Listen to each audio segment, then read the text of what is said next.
Good afternoon and welcome to today's webinar, Versatile Sauce Solutions to Reduce Sodium.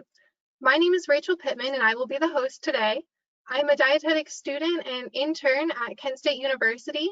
Currently, I'm interning with Executive Director Cathy Powers from Culinary Nutrition Associates. Joining us today, we have Cathy and we have Executive Chef Samantha Gasparo. Before we begin, I want to thank everyone for joining with us today. We're so excited to share this webinar and our handout, both of which are full with tips, techniques, and recipes for sodium reducing sauces that you can use in a variety of different menu items and food delivery models. Now let's move into some housekeeping items before we begin. The CEU certificate from the SNA, as well as the handout, will be available to download under the Handouts tab. Both of these items will also be emailed to you following the webinar. Today, all attendees will be muted until the discussion time at the end. However, if you have any questions during the demonstration, please type them into the question box of your control panel and they will be addressed there. Finally, if you experience any technical issues today, please access the help screen at the top of your attendee control panel. Now we'll move into an overview of the webinar today. After a brief introduction, Cathy's going to come in and discuss sauces and sodium in school foods. Then we'll see 3 delicious recipe demonstrations from Chef Sam. Cathy will return to take a closer look at controlling sodium. Then we'll see a demonstration of a variety of sauces that you can use in school foods. Finally, we'll end with an audience Q&A. Plus, we have a giveaway today. We are giving out a high-quality chef's knife worth about $75, as well as a portable knife sharpener. Now, all attendees must be present to win throughout the entire webinar. We will announce the winner at the very end. Okay, and the objectives for today. So after completing the training, you will be able to develop culinary skills necessary for school meal preparation. You'll be able to demonstrate healthier cooking methods, and you'll be able to use techniques and ingredients to create and incorporate a variety of sauces in your menus. And let's begin with our first poll question today. So in your school, what is your students' favorite sauce? Is it teriyaki, barbecue, spaghetti sauce, cheese sauce, or salsa? Please take a moment and think about what the kids in your school enjoy the most. I know these are all super popular sauces for kids, and we're getting lots of answers coming in. Let's see, we have about half of you voted. So if you have not, please select which sauce is most popular for your school. Okay, and here are our results. So looks like the leader is cheese sauce at 46%, followed pretty closely by barbecue sauce at 39%. Spaghetti sauce is also pretty popular, as well as teriyaki, and then salsa is at 11%. So it's super interesting.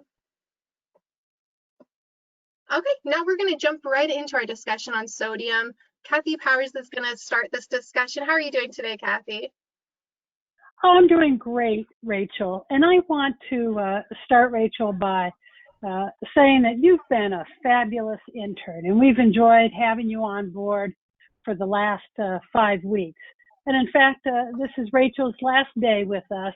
And this webinar is one of the projects that she's been working on. And she's really done a great job leading the development and the marketing and the preparation for the webinar. So thank you so much for that, Rachel. Thank you, You're a great intern, and I know that you're going to be a super dietetic professional in just another year. So let's launch into the discussion about sodium, sauces, and school meals. And what I want to do now is frame the discussion of sodium in sauces, in school meals, ahead of Chef Sam's demonstration of 3 great sauce recipes. So the first question is, where does the sodium in our diet come from? Well, it's no surprise to all of you that most of the sodium, between 70 and 77% of the sodium in our diet, comes from processed and restaurant food. Less than 12% of the sodium in our diet occurs naturally. Only 6% is added while eating, and only 5% comes from home cooking. If we take a deeper dive into where does the sodium in children's diet come from, we see that children get 58% of their daily intake of sodium from processed food, 16% from fast food restaurants. So that adds up to about 74% of children's sodium is coming from processed and restaurant foods. 10%, interestingly, comes from school cafeteria food. If we take a look at how that breaks down by meal part, we see most of it comes from the dinner meal, presumably because that's one of the larger meals. 31% comes from lunch, 16% comes from snack, and 14% comes from breakfast. Because so much of the sodium in our diets comes from processed foods, a lot of our discussion is about preparing more foods on site at schools. So I want to just highlight the benefits of school-made foods. Undoubtedly, school-made foods taste better. When something is made fresh in your school, of course, it's going to have a better taste. Often, it's less expensive. When you get in the unprocessed foods, they're going to be less expensive than the pre-made foods. In addition to being lower in sodium, they will also often have a better nutritional profile, better fats, higher quality protein, and so forth. And then finally, we see that there is an efficient ingredient usage. For example, with cheese, if you get in shredded cheese, then from that you can make your cheese sauce. So you would have one less item that you need to order. So part of our goal with school-made foods is to bring in fewer ingredients into the school, but have greater menu versatility. So what are some of the benefits of sauce? Why are we looking at sauces in particular? Well, one of the benefits, of course, is that they add moisture. So if a meat or an item tends to dry out, sauce will add a necessary moisture or a needed moisture. Think about gravy on the Thanksgiving turkey. Sauces can also add a whole variety of flavors. Here we have a chicken wing bar from a school district in Colorado, and they toss their chicken wings in a variety of sauces so that they can add a variety of flavors for the different students. Sauces also help you increase your menu versatility. If you have, let's say, a plain chicken tender, by using different sauces, maybe using a teriyaki sauce one day and then a barbecue sauce the next day, you really can add and increase your menu versatility. And then, of course, sauces will add great nutrition, particularly sauces like the spinach pesto that Chef Sam is going to demonstrate today. So without further ado, let's get on to our recipe demonstration. And it really is my pleasure to introduce Chef Samantha Gasparo. Many of you know Chef Sam is the executive chef of Healthy School Recipes. Previously, she was chef and nutrition coordinator for Wyndham Raymond School District in Maine. And this is where she learned a lot of her important school tips and techniques. Chef Sam also holds a bachelor's degree in culinary nutrition from Johnson & Wales. Hi, Chef Sam. How are you today? Hello. I'm doing great and so excited to be here. Oh, I'm glad to have you here, Sam. And I can't wait to see these sauces because I think that these are really a game changer in school nutrition. So without further ado, I'll turn it over to you. All right, great. So hi, I'm Chef Sam, and I'm so excited to be here today. And welcome to my kitchen. And I am excited to cook some great versatile sauces for your school nutrition program. It's really important when you're designing your menu to design it with kitchen efficiencies in mind, and never more than at this time right now has really food quality and creating reduced sodium menus been really important to think about as you're creating these menus. These are great sauces that can really be utilized in a variety of menu dishes. So when creating a kitchen efficiencies, really thinking about how I can take one sauce and use it in multiple menu items throughout a cycle is really what's going to create those efficiencies. So you're doing the work once, but using it 2 or 3 times in innovative ways that your students are going to love. So the first sauce that I'm going to do is one of my favorite. It's a cheese sauce, and it was developed by a chef out in Colorado, Chef Matt Poling, and he does large volume meals.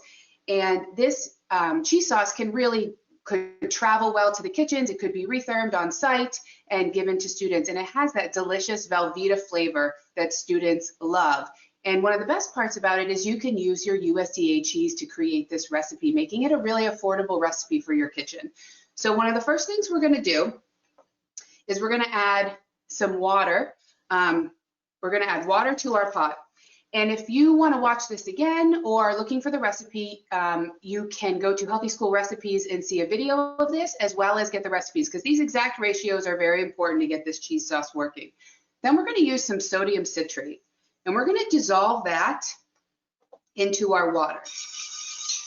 You really want to make sure that's dispersed evenly in the water so you can, so that's nice and dissolved before you put your cheese in. At the same time, I'm going to turn my burner on, get this going. And then as the water starts to warm up, you're going to add your cheese. And another great thing about this recipe is it can be done in a kettle, in a tilt skillet, or in a steamer. If you're doing it in the steamer, what you'd want to do is dissolve the sodium citrate in water in a hotel pan, pop it in the steamer, heat the water up, then remove it, add the cheese, and then place it back in the steamer covered to melt. So really it makes it a versatile sauce for your equipment as well, depending on what you have. So now that my sodium citrate is all dissolved, I can't see it anymore, I'm going to add my cheese. And normally you would think just adding cheese to water seems like not the best idea to make the best cheese sauce, but this really works well because the sodium citrate helps bind it together. Let me just turn that up to get it going. And that's really going to do most of the work in dissolving this cheese sauce. So really dissolve it all up, and it's going to melt, and we're going to bring it to a boil. And another great thing about this cheese sauce, as we're waiting for the water to boil and the cheese to melt, is you can freeze it. You can use it again. Normally when you make a cheese sauce, it's made of the base. A traditional cheese sauce is a roux. So equal parts butter and flour, and then you add milk, and then you add some seasonings, and then you're adding your cheese. And it really creates this delicious cheese sauce. But it's not really great for school nutrition programs because a traditional cheese sauce you usually can only use once. So otherwise it starts to separate, and sometimes it'll even separate on the line as you're serving it, as we had the experience in my district. But this cheese sauce is so great because it's user friendly. All you have to do is heat it up to get that nice cheesy, delicious texture to it. And this can be frozen and then used again, which makes this as a great option for a pre-pack line if you have that when you're serving your remote meals now. So this really is a delicious option and a delicious sauce. You can use it in a variety of dishes, have it as a side dish for your tacos, have it a side dish for your nachos, and you can also use this as your mac and cheese base. And another great factor about that is when you're creating your menus, this sauce is gluten-free. And so if you just add your gluten-free pasta pasta, then you can have a gluten-free mac and cheese option for your students. So sodium citrate is a gluten-free option, which makes it really versatile for your school nutrition kitchen to have this sauce on hand to use for a variety of dietary needs, as well as for a variety of menu items. So here you can see we're getting this nice and cheesy. Stirring this, see you get that nice cheese texture to it. It's really delicious and really has a delicious cheesy texture to it. So I'm gonna just get this going. And then if you wanted to take this, you could use it for a mac and cheese. Like I said, you could use it for tacos or nachos. But you could also, you can see how delicious that is as I kind of string it up, that nice stringy, delicious Velveeta cheese sauce. But you could also then take your USDA salsa, add it to this, and make a delicious queso. So really changing it up. So taking this cheese sauce and using it in a variety of menu items. So you're making this once and then using it for a variety of menu items. So now I'm going to take this, I'm going to add, here's some salsa that I have. I'm going to add it right to this cheese sauce. Stir that in. So I have, oh, look at that queso. So beautiful queso that you can have for your school nutrition program. And serve, you can serve it, like I said, with nachos, with tacos, and this is something great that can be reheated at home. Just a reminder too, a note about this sauce is that it needs to be hot. When it's cold, it will get a little film on the top, but all you have to do is just heat it up and it's ready to go again. So this is just such a versatile sauce for school nutrition programs to use in a variety of menu items. So this is a cheese sauce.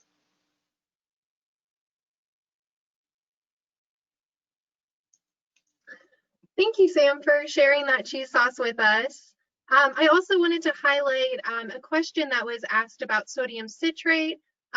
Nancy Kate asked what sodium citrate was, and Catherine Powers said that sodium citrate is a common food additive, something you can easily find on Amazon.com if you didn't already know that. So thanks for providing that answer.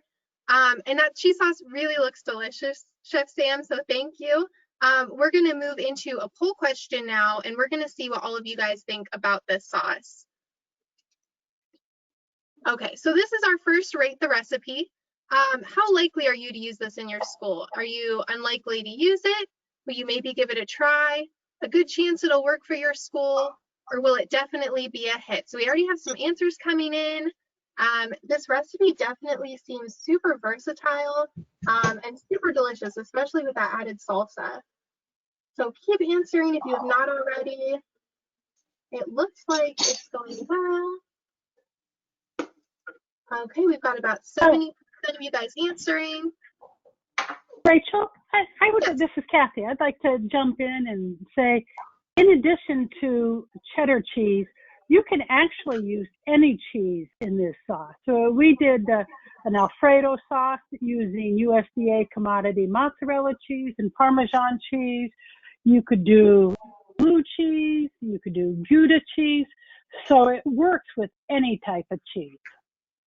Great. Okay, yeah, thank you. That's makes it so much more versatile.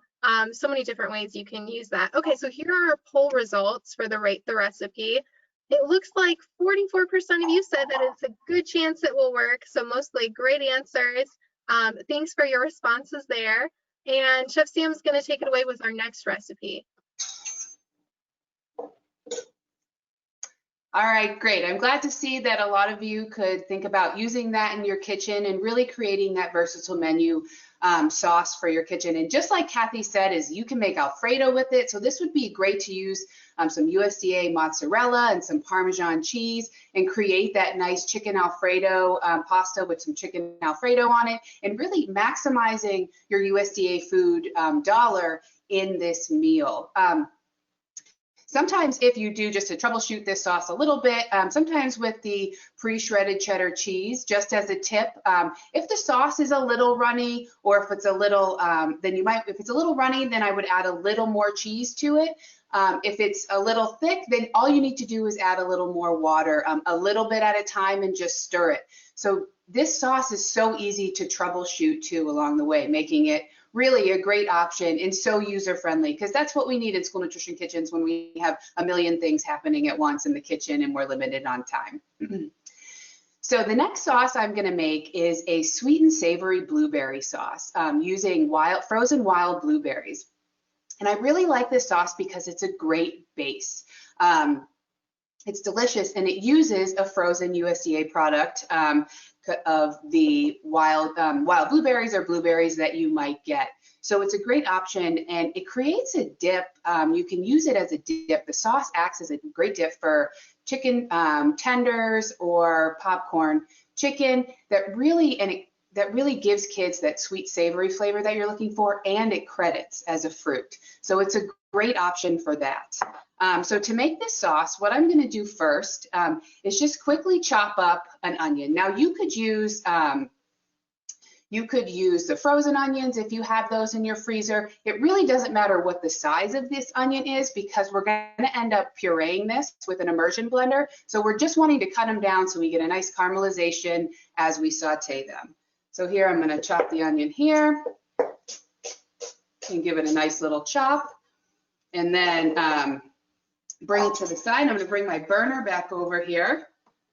Just a quick chop, and that's something that if you had, obviously I have a half an onion, which doesn't really happen in the school nutrition world.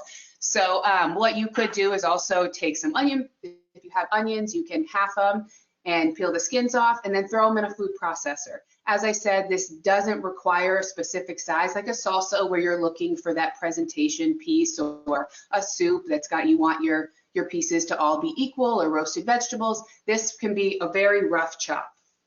All right, so now I'm going to add these here, get this going, and add a little bit of,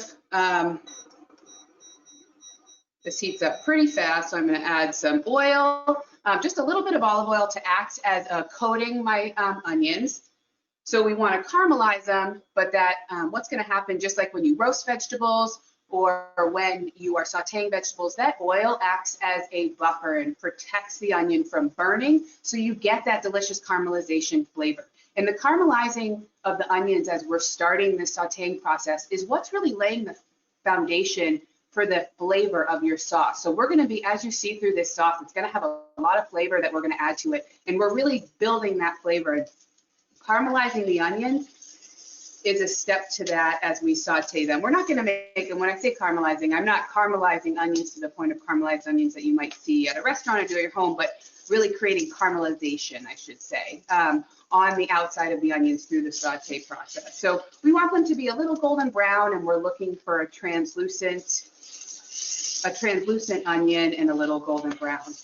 And then I'm going to add a little bit of garlic to this. As my onions are starting to get sauteed, translucent, a little golden brown, then I'm going to add my garlic, because what I want is to wait to add my garlic, because that's just going to take a minute with my hot saute pan, and I don't want garlic to burn. And when you're mass producing food or you're cooking dinner at home for your family, the one thing that's going to ruin it the quickest is some burnt garlic. So it's really important to make sure that we don't burn the garlic. So if we were to add that first, that probably wouldn't be a good idea, because it's going to just overcook and potentially get burned. Whereas we add it after we add the onion, you can really get that nice, again, kind of a little bit of caramelization on the outside of that garlic to create that delicious flavor and continue building it. So I have some chopped garlic here.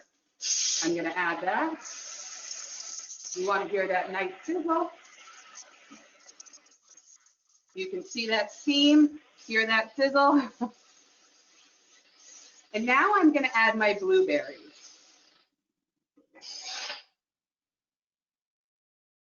That's how you know you're cooking and having a good time, when you're making lots of noise too. So I want these blueberries to come to a boil.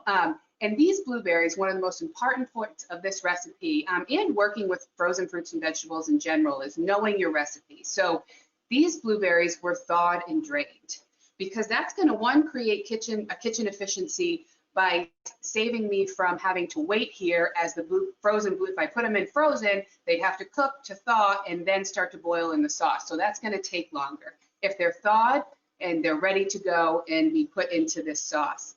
Another thing is, you can see there's a little bit of liquid in this pan here from the blueberries, which is natural. We want that delicious sweet blueberry juice to really infuse this sauce.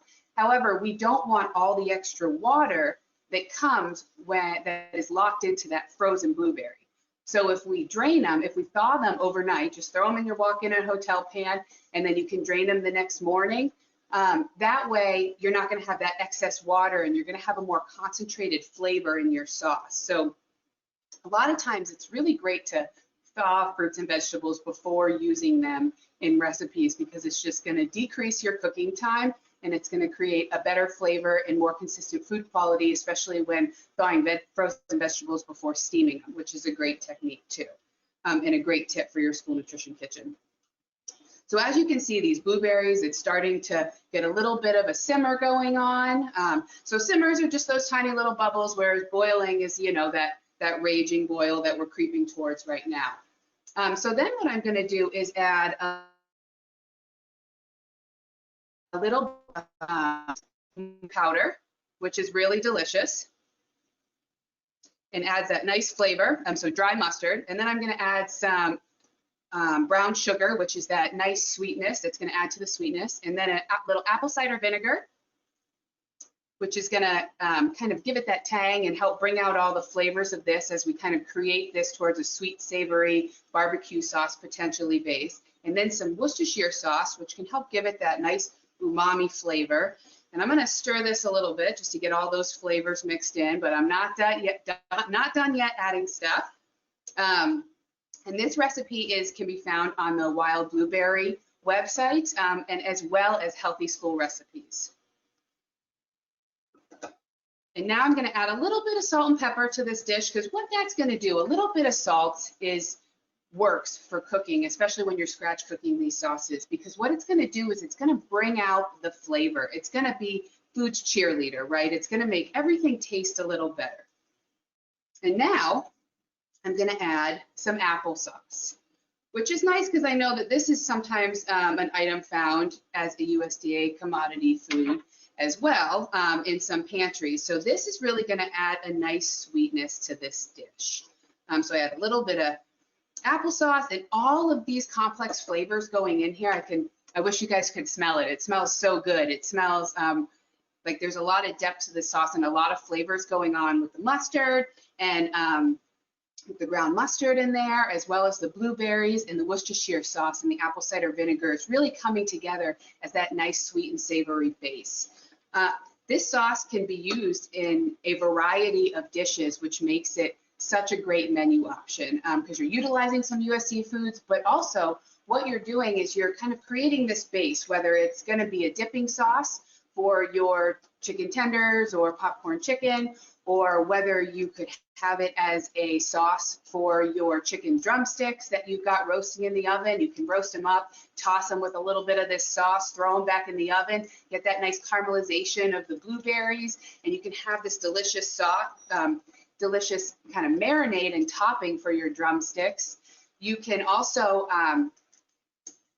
toss it with some corn and onions and add some of that Mexican flavor with chili powder, cumin, and you can create a salsa with it. So it gives this sweet and savory salsa. So it's just really a diverse sauce that you can use in a variety of menu options.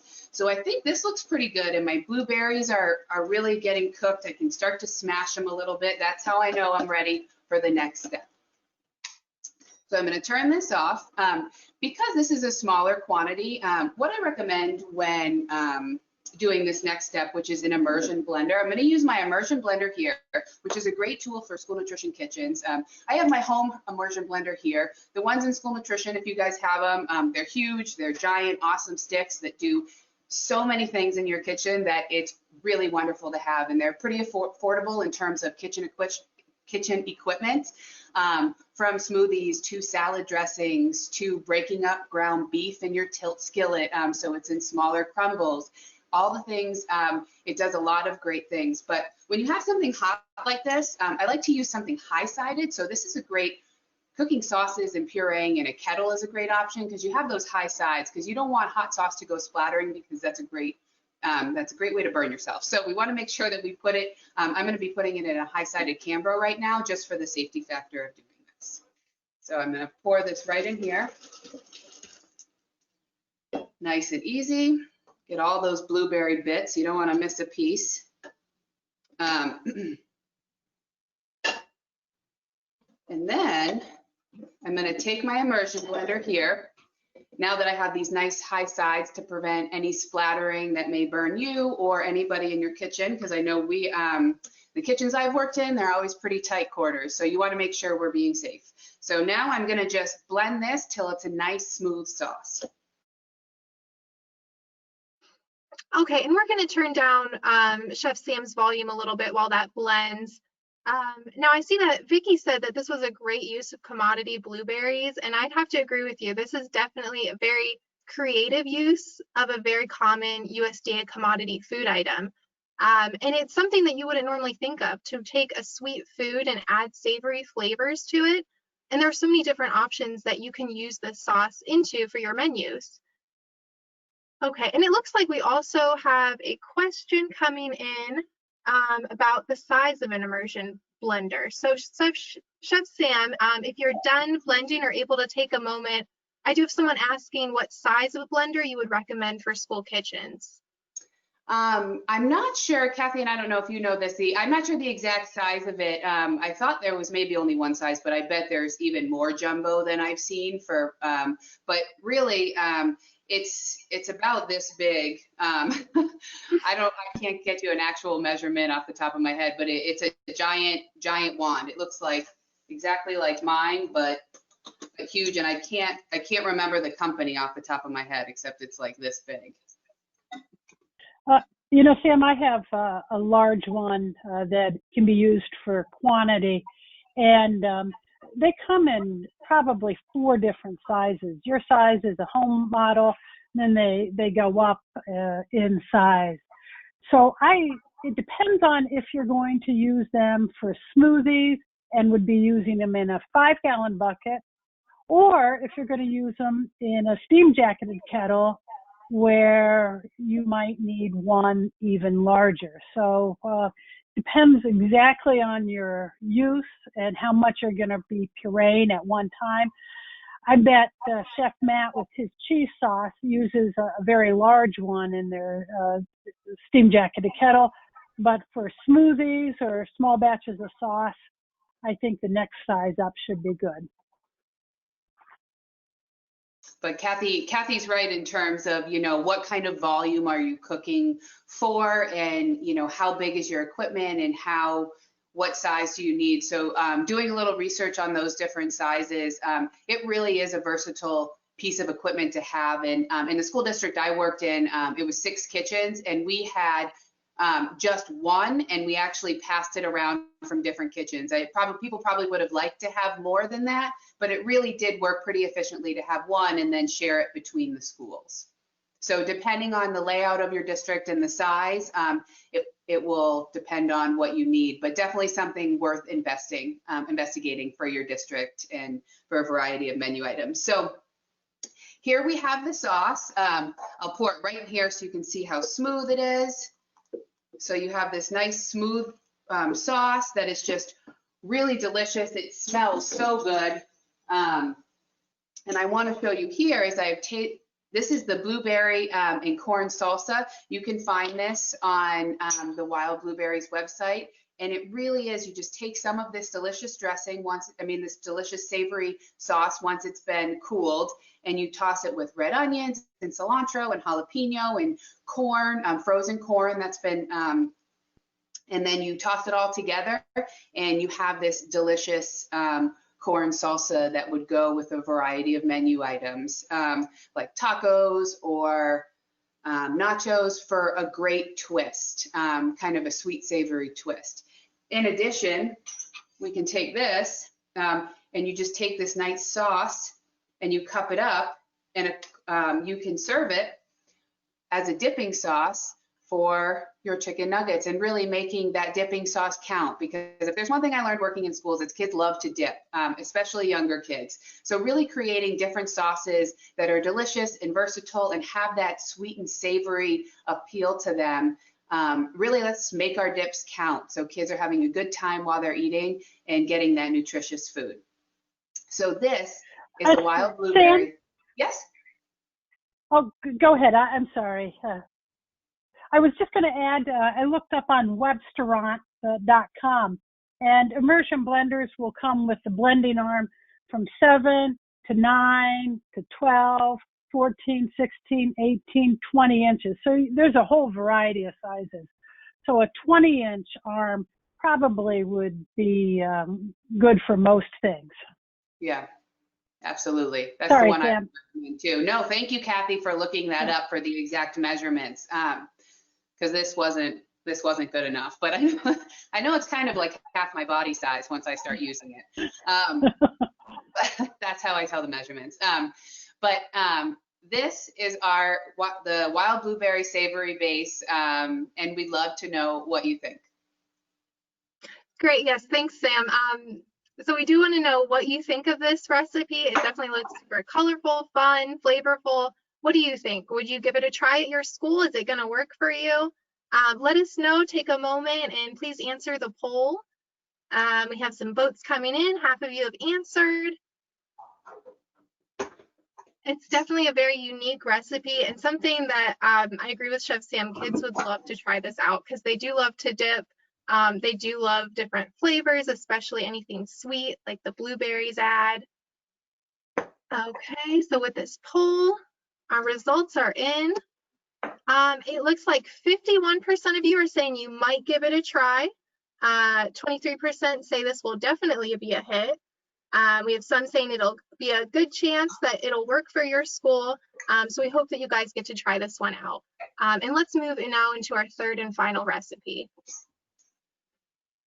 So I love to hear, the poll questions are one of my favorite parts about this because I love to see how these different recipes would work in your district and if you think your kids would like them, and maybe even think about different things you could do.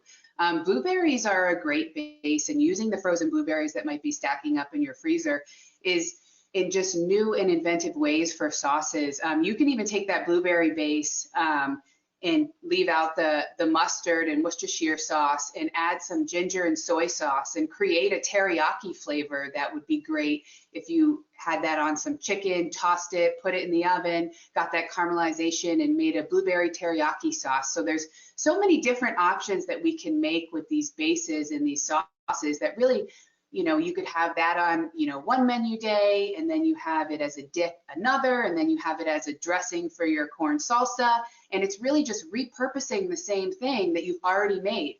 So it's in your freezer, you make a big batch, you put it in your freezer, and you pull it out when you need to add it to your new menu item or your new recipe. So that's the great thing about all of these sauces, which I'm not sure I've highlighted in every recipe, is that they are all freezer friendly. So all of these sauces can be made and put in the freezer and then used throughout your cycle. So your cycle menu, if you have one, or for future menu items. So really making it versatile, you know, do all your work at once.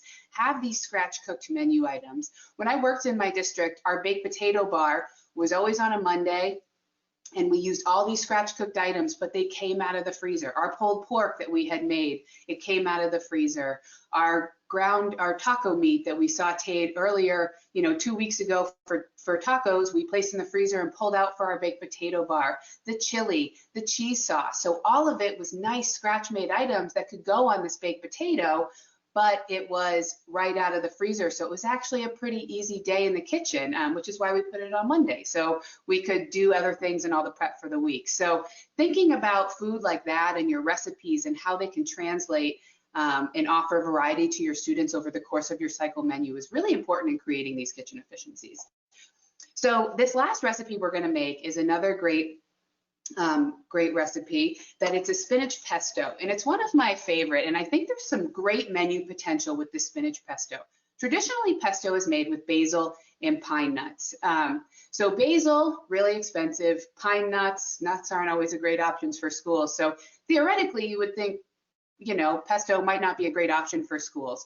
But this spinach pesto is great because the base is spinach, baby spinach. It has no nuts in it, and it just has a few ingredients: lemon juice, Parmesan cheese, garlic, olive oil, and spinach. So easy. And unlike basil, which will turn brown on you as the pesto sits, if you've ever noticed, the spinach won't do that. It'll keep that beautiful, vibrant green color.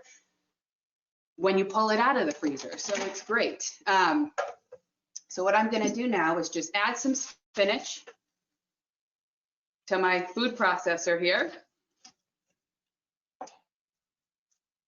And I'm gonna try to break it down a little bit. So this is something you could also do with that immersion blender if you were making a large batch of it, right? So I'm gonna kind of cut this down because I'm at my capacity for my, if you have a food processor, you could be using that. But like I said, if you had an immersion blender, you could be placing all this in a large Canberra or plastic container, and then using your immersion blender to break down that spinach. And unlike basil that can really get, if you puree it too much in your food processor, then what can happen is it can actually get like kind of gummy, but this doesn't do that. It really makes it, you know, if you over process it a little bit, you haven't ruined it. Like a traditional pesto can be a little picky because that basil's so delicate. So I'm just gonna break this down a little bit. As you can see, we can just start to chop that spinach up just so I could get a little more in there. And then we're going to chop this down a little more. What this really needs is it's saying, give me liquid so I can really start getting to it. So now what I'm going to do is add, actually going to add my garlic first, so I get that in there. My chopped garlic, and then I'm going to add my olive oil.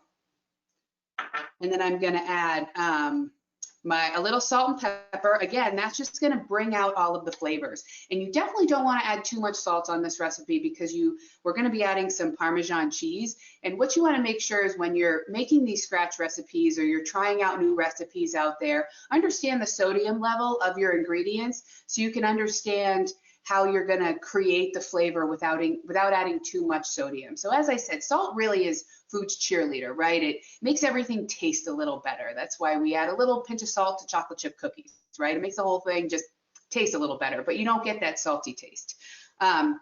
But there are other things that can do that in our kitchen. So just being mindful of that. So I have a little bit of salt and some Parmesan cheese, which is higher on the sodium. So I maybe don't, if I feel like this is lacking flavor, I want to add maybe a little something else in order to make up for that. So what I'm going to do here is puree this up.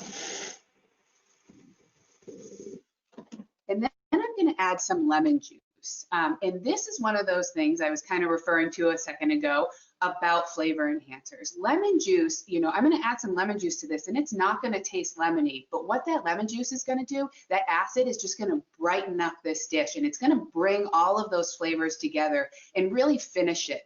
I recommend all kitchens have lemon juice on hand or a little bit of lime juice too, because sometimes a squeeze of lime and a squeeze of lemon will just act like salt in a recipe. And when I say act like salt, I mean by brightening those flavors and acting like food's cheerleader, those citrus combined will just brighten the dish. For example, like take a tomato soup. You're making a delicious tomato soup and you taste it at the end and you're like, oh, it's just missing something. If you add a squeeze of lemon juice, you can bring the whole thing together and you're like, yeah, that's it. It's delicious. So really utilizing these different ingredients to create flavor enhancers is great for your school nutrition kitchen. You can buy pasteurized lemon juice. It comes in as refrigerated item and it's just lemon juice, no additives, no nothing. And then you can portion that into the containers, into the size that you will need in your recipes and place it in your freezer and pull it out when you need it. It's a great way to use that fresh lemon flavor because something you don't want to do is use the shelf-stable lemon or lime juice that lives in your pantry because that often has additives in it, so it has a different flavor. It's not going to give you that crisp, fresh lemon. And in school nutrition, you know, I wouldn't recommend squeezing 30 lemons that you need for a recipe when you can just buy that pasteurized lemon juice. So a great tip to help increase flavor for your school nutrition kitchen is have that pasteurized lemon juice on hand to just brighten dishes without using sodium. So I'm going to give this one more little zip in the food processor. And then I'm going to add a little bit of cheese here. And I don't want to puree the cheese too long. I kind of want that pesto-y feel where I can almost see the cheese and I know the cheese is in there and it gives it that nice texture. So the cheese is going to be the last thing I add. So here we now have And I feel like the webcam probably doesn't do it much justice, but here we have this delicious spinach pesto that can be used in a variety of dishes with that nice vibrant green color. And that vibrant green color is gonna stay when it hits the freezer, when it comes out of the freezer, when you toss it in your pasta salad, when you serve it in your, when you use it on a flatbread or you make a calzone with it. There's so many different menu options that you can use with this, that it's just a great and versatile sauce. Oops, I'm dripping. A great and versatile sauce for your school nutrition program. So this is the spinach pesto. Great, Sam, thank you. That is definitely a bright, vibrant recipe. There's so many bright flavors. Let's see what you all think. Can you use this in your school? Do you think it's something that will be a hit? Please answer the poll. Let us know what you think. I know I would definitely try this out and love it. I love pesto, and with that combination of ingredients, there's so much different things that you can do with just that one sauce, which is incredible. So we're excited to see what you guys think, if you think your kids will like this in the schools that you work at. So let's see, about 70% of you answered, and our results are coming in. Okay, so it seems like most of you are willing to give it a try, or it's a good chance that it will work for your school district. So thank you for answering that. And let's take it back now. We're going to be diving back into sodium. Kathy's going to come back and we're going to take a closer look at sodium in sauces and sodium in school foods and how we can work to reduce that. Thanks so much, Rachel, and thank you, Chef Sam. That was a terrific demonstration. And we'll be coming back to you shortly, Chef Sam, to see some ways that schools can menu these 3 different sauces. Let's now take a closer look at reducing sodium in school meals. And before I get into that, there's been a few questions about sodium citrate. So I have the pack that I purchased. I got this off of Amazon. You might be able to get it even from your food service distributor. And sodium citrate is just the salt of citric acid. And citric acid is a very common ingredient. It's used to brighten flavors in juices and in sodas and in canned goods. In terms of sodium content, 1 teaspoon of this has about 1,400 milligrams of sodium, which is about 2/3 of what you would find in a teaspoon of salt. So the cheese sauce that Chef Sam demonstrated is slightly lower in sodium than you would find in a processed cheese sauce. The sodium content depends also on the cheese that you're using, because cheese will also have quite a bit of sodium. So let's take a closer look at reducing sodium. What's the big deal, anyhow, with too much sodium? Well, we know that too much sodium in our diet is the leading risk factor for high blood pressure. High blood pressure is the major risk factor for heart disease and stroke, both of which are leading causes of death in the United States. We consume far more sodium than what our bodies need, and on average consume over 3,400 milligrams a day. Now, often we hear people talk about sodium and salt as the same thing, but technically these are not the same thing. Sodium chloride is the chemical name for salt. Most of the sodium we consume is in the form of salt. And as we mentioned earlier, most of this is found in processed foods and in food service operations. But sodium is not found just in salt. It can be found in a lot of ingredients. 1 teaspoon of salt has about 2240 milligrams of sodium. Now, the dietary guidelines recommend that we limit our intake of sodium to about 2,300 milligrams per day. And you can see when we look at the sodium requirements in school meals that if we look at target 1 for lunch at the high school, the meal should be less than 1,400 milligrams of sodium. So that is slightly more than half of what we should be consuming each day. And then in 2024, we'll be moving to target 2 level. As I mentioned just a minute ago, sodium is found in other ingredients besides salt. Things like monosodium glutamate, sodium benzoate, sodium citrate that we've used, sodium nitrate, sodium saccharin. Sodium is found in a lot of ingredients. So the processed food can be very high in sodium, but doesn't necessarily taste salty. If we look at prepared sauces, we can see that those can be very high in sodium. And that's why we wanted to tackle school-made sauces, because we wanted to show alternatives to the higher sodium prepared sauces. Depending upon the brand, they can be anywhere from 230 milligrams of sodium per 2 ounce or a quarter cup, up to 500 or 600 milligrams of sodium per 2 ounce or a quarter cup.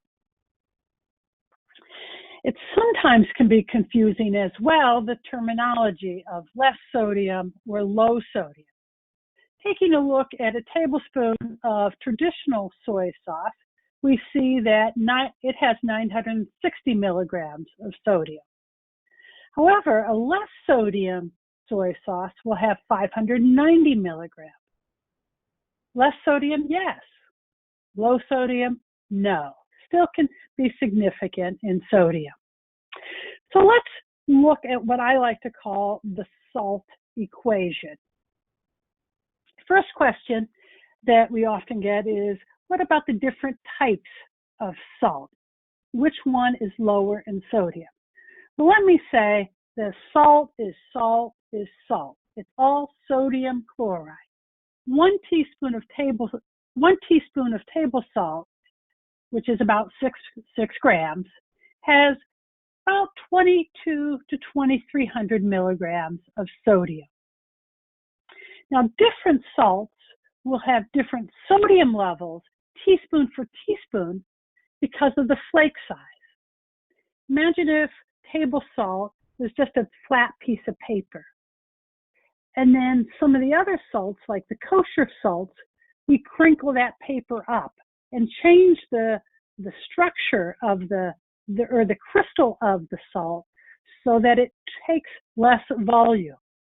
So diamond crystal kosher salt only weighs 2.8 grams of sodium, or only weighs 2.8 grams. So it's going to have less sodium. Morton kosher salt is going to weigh 4.8 grams. So it's going to have less than table salt.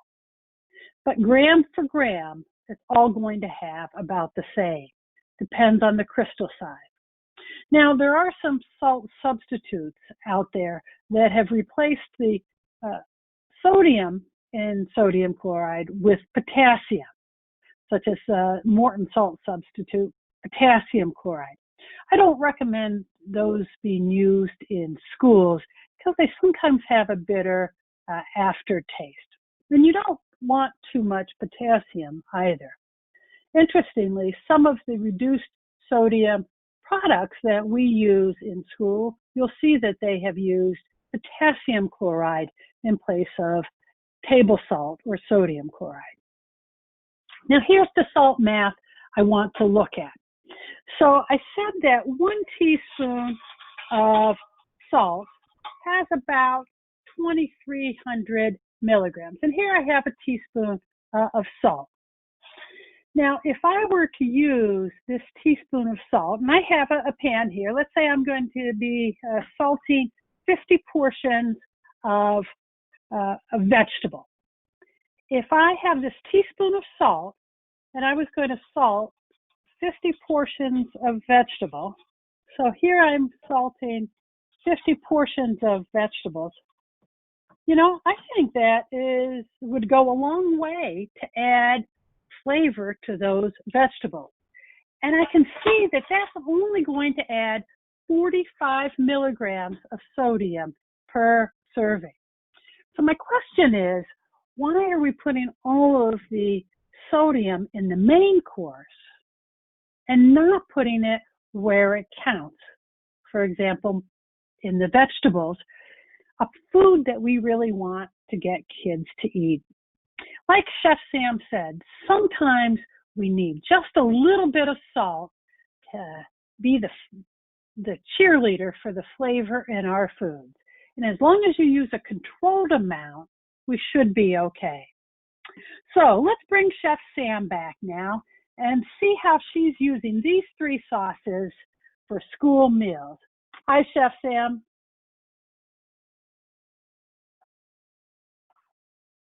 Hello. Sorry, coming back now. Those look terrific. Great. Those look terrific. Sam, what do you have? Here we have a variety of menu items that you can use. Trying to find it so you can really get the best option, but I'll show you one at a time. So here I'll start with the cheese sauce, the different items that we use. So right here I've packaged some nachos. So we have our whole grain tortilla chips. I have the queso here that I've put on the side. Sending this home for remote feeding, or I would definitely put that on the side so students can be, or families can be instructed to reheat that separately and then pour themselves over their nachos. So keeping that separate so they can reheat it and then pour it on. And then we have this beautiful wild blueberry and corn salsa using that savory base. So you have that nice sweet and savory salsa. And we have our peaches and some pepper strips just to have that nice complete meal. And then you can also take that cheese sauce for this beautiful mac and cheese meal, really creating a meal that a student can have. They can pop it in the microwave. If you have a pre-pack line, this would be a great addition to that because you have this beautiful and easy cheese sauce. The next sauce I'll go over is the wild blueberry. So here is the basic, the savory dip. So if you wanted to make this a little more barbecue, you could add a homemade barbecue seasoning. You can find that on Healthy School Recipes. You just take a tablespoon or 2 I would say a tablespoon per quart of the sauce, and you get that nice smoky barbecue flavor that I think is so nice. It tastes delicious just like this, but you can add that extra barbecue flavor, especially for older kids, 9 through 12, 6 through 8, that might like a little heat with that. So here's a nice example of a meal that could go home or go to the classroom. So as I said, here are the blueberries again used in the corn salsa. And there's also a great recipe on the Wild Blueberry website that is for a flatbread that's really nice that you could deconstruct and send home. And it's really simple. It uses this savory sauce, some wild blueberries, mozzarella cheese, and a nice flatbread. So again, a great utilization of your USDA foods to really create that efficient and cost-effective menu. The next Chef Sam, yes. We have someone asking where you find the original blueberry sauce. You can find that on Healthy School Recipe. It's the savory base, they call it. You can also find it on the Wild Blueberries website. They have a special link for school nutrition. And so you can find it in either location. And it's called a Wild Blueberry Savory Base. They also have a sweet base that is just as versatile for sweet dishes. So great menu options and all freezer friendly, which is great. Great, thank you. Yeah, the next one, I'm going to go over the meals for the pesto. So these are just two per item of the sauces, 2 menu options, but really the limit is endless. So here we have a nice pesto pasta salad that you could send home. I put some mandarin oranges with it, some pepper strips. It's got chicken in it, the pesto, diced tomatoes. So you really get that, sorry, find the spot. So you get that really nice, I don't know if you can see it, I should clear this away. You get that really nice green that pops, and it's just a fresh, nice, clean pasta salad, and it's a cold menu option, which is great in grab and go. And the last one is using making a calzone. You could do a flatbread, you could do a calzone, and you get this nice, sorry, I have to find the direction, this nice pesto and cheese. You could add chicken to it. It's pretty low sodium, so you could add a little low sodium turkey bacon, which would get it that nice savory flavor that kids love. And here's a nice side salad, orange and dried cranberries to go with the calzone. So great options for meals that you can send home or send to the classroom for your students. Thank you, All Chef right. Sam. Yeah, we have lots of our attendees are saying that these all look delicious. I would agree. We also have one saying that that pesto sauce would go well with mozzarella cheese sticks, which is a great idea. Yeah, that's a great idea. And really, you know, that's a great way. I hadn't thought of that. So that's such a great way too. If you were looking to maybe introduce this to your students, since, you know, before COVID, we were all about taste testing, right? You know, like give students the opportunity to try it. But now in this new normal that we live in, taste testings are a little trickier. So that would be an excellent way to do a taste test, is to give some marinara sauce and a little bit of the pesto, so that you can still expose students to it and maybe even find a way to get their feedback and communicate with them if they like it. But that's such a great idea. Yeah, with mozzarella sticks. I love it. Yeah, absolutely. So we're now going to move into a Q&A session now that we're through with the recipe demonstrations, which look incredible. So if you have any questions about any of the recipes that you saw, any of the content that Cathy talked about, please type them into the question box, or you can hit the raised hand button in your control panel and we can unmute you if you'd like to ask a question for us. I'd like to add, somebody was wondering about the blueberry corn salsa. That recipe as well can be found on healthyschoolrecipes.com. And Janice, thanks for your comment. She says, I can't wait to try these sauces with their new packaged meals. Thanks for joining us today, Janice, and I'm glad you're going to try the sauce recipes. You know, while you all are thinking of some questions, oh, actually, we had one pop up. Okay, I think this would be for Cathy, if there's any nutritional value to any type of salt. So any nutritional value behind the sodium content. Yeah. Thanks. And that's a great question, Juan. And Juan, I'm so glad that you joined us today. Nice to have you with us today. You know, often some of the other salts are discussed and are promoted for their nutritional value because they have other minerals besides the sodium and chloride. But the fact is, we use so little of those salts, and the mineral content really is minimal, that I don't recommend using different salts for the nutritional value, just because the contribution of those minerals really is very small for the amount of salt that we're using. I know that you're a chef as well, Juan, and you're a school chef in a school district in San Diego. So you might use different salts for their taste attributes, and that's perfectly fine to use different salts for the different taste. But from a nutritional standpoint, it really is salt is salt is salt, sodium chloride. Okay, we have another question coming in from Rhonda. She is asking what you would do to substitute for salt in an Asian sauce to tone down that sodium content.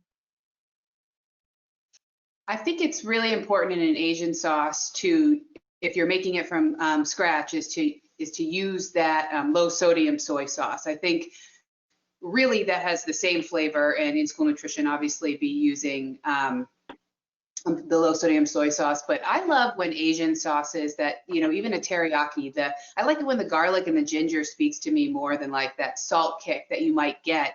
That's why making your own soy sauce, or not your own soy sauce, that's a really big process. Making your own teriyaki sauce or Asian flavored sauce is can be really nice, because you can control that ginger and garlic flavor, and it's pretty basic and pretty easy. So I think that's another great versatile sauce where making it can give you more of that control over the sodium. Thanks, Chef Sam. And we also have someone asking, I think they mean about the pesto from Emily, if it's okay to freeze, and also about the pesto, if it could be used for a wrap, like a chicken pesto wrap, they're suggesting. Absolutely. Chicken pesto sandwiches, chicken pesto wrap. Yes, this can be used in any varieties and it has a nice flavor to it. So I really, I love this recipe, and every single sauce I made today is freezer friendly, from the pesto to the blueberry to the cheese sauce. So all like the freezer and can be made in bulk and then placed in your freezer and pulled out in the amounts that you want to use them, whether you're going to just serve them cupped in souffle cups and warm them up, or in a warmer, or you're going to put them in another recipe. Thanks. Yeah, and we're getting lots of comments. Thank you to everyone who's saying that they enjoy these ideas and these recipes. It's great to see how you're going to use them in your schools. Let's see if we have another question. I'd like to answer Janice's question about low-fat cheeses, USDA low-fat cheeses. Janice, we tried this cheese sauce with USDA commodities cheeses, and they worked great. We haven't tried them with the low-fat cheeses, but I've done this cheese sauce with a number of different cheeses, and I think that the low-fat cheeses, the USDA cheeses, would work just fine with this cheese sauce. Yes, I can second that, Kathy, that they absolutely do.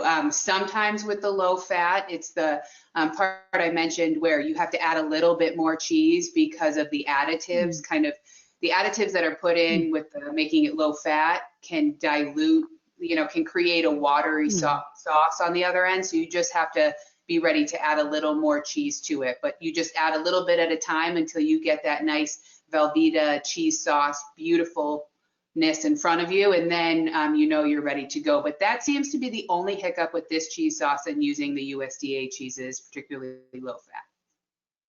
Oh, good. And Thanks, we Sam. also have someone asking about the pasta, if that will freeze with the pesto. I've never frozen pasta with the pesto. I would say you probably could, but I know you can freeze pasta and you can freeze the pesto. So even if you froze them separately and pull them out, but I would say probably because when you freeze pasta, there's that water content in it that's gonna, latch onto it, that might need to drain off like a little bit once it's thawed. So I would say, like, thinking about it quickly in my head, I would recommend keeping them separate, pulling out the pasta, letting it thaw, letting any extra moisture kind of run off the pasta, and then tossing it with the pesto would be my strategy. I also see that we have a question about rewatching the video. We will be posting the video on healthyschoolrecipes.com so that you can access it again.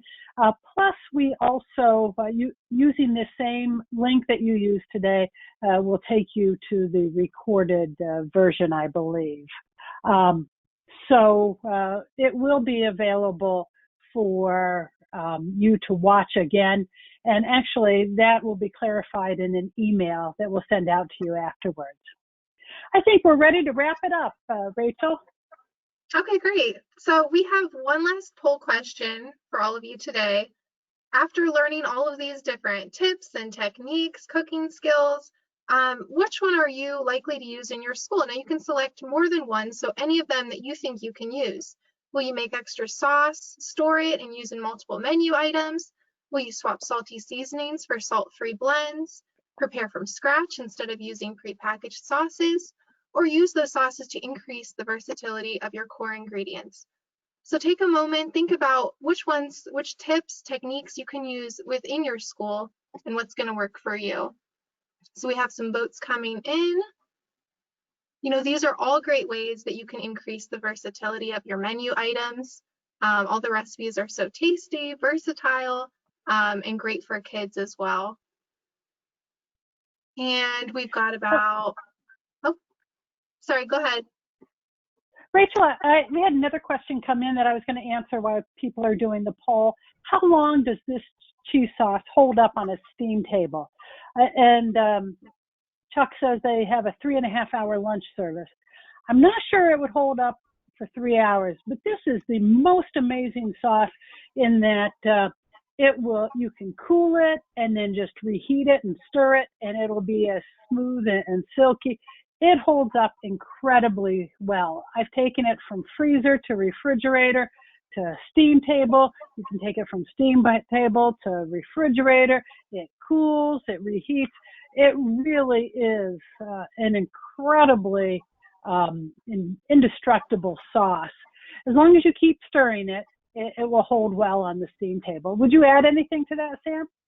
No, I think you hit it all. I think you just got to keep stirring it. Even on a steam table, you might get a little film at the top just because that's where the cool air is hitting it. But all you have to do is stir it. As long as you keep it warm, you know, you're going to have a nice creamy cheese sauce. So you just got to keep it at a high temperature to keep it nice and warm. But you're right, Kathy. It is indestructible cheese sauce, which is never something, you know, I've ever associated with cheese sauces, that term. So I think this is a great one. Great, thanks. And returning to that poll, it's incredible to see that over 40% of you voted for each of the different tips and techniques, and over 60% voted for making the extra sauce and preparing from scratch, and also using those sauces to increase that versatility. So we're happy to see that these tips are going to work for you. Okay, and now that we're through with that poll, we're going to come to the point where we announce the winner of our giveaway today. So we're giving away a high quality chef's knife. It retails for about $75, as well as that portable knife sharpener. So we're excited to see who wins that today.